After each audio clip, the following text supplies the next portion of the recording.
a small Ohio town in the 1970s. Anonymous letters start arriving, exposing people's darkest secrets. The letters are detailed, threatening, and eerily accurate. When someone tries to fight back, they end up dead. This went on for over 2 decades. Welcome to the Circleville Letters, one of America's most disturbing unsolved mysteries. The Circleville Letters. For more than 20 years, someone terrorized an entire town with anonymous poison pen letters. They knew things they shouldn't know. And when the threats escalated to murder, nobody could stop them.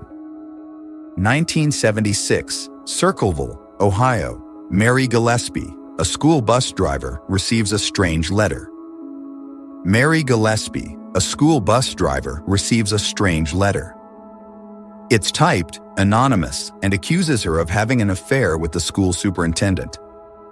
The letter is detailed, mentioning specific times and places. Mary is shocked. The accusation is false, but how does this person know so much?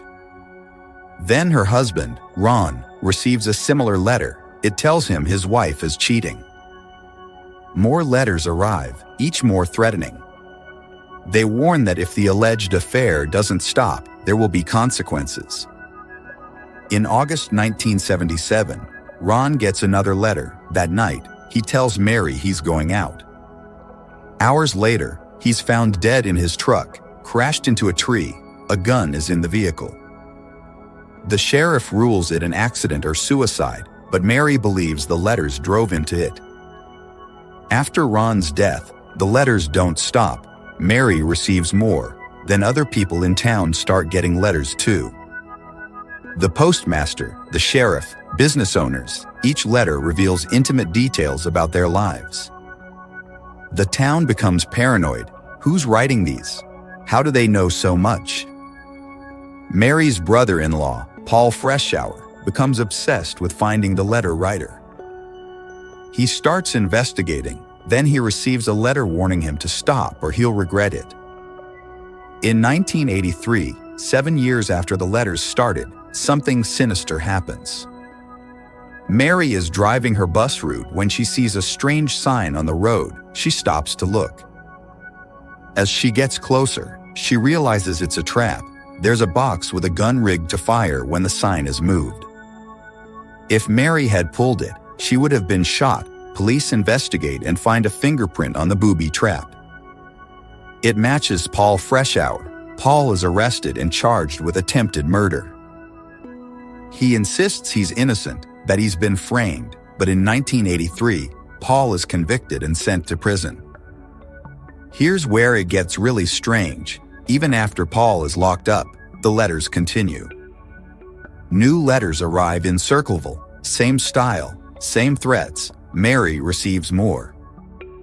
If Paul was the letter writer, how is this possible? He's in prison.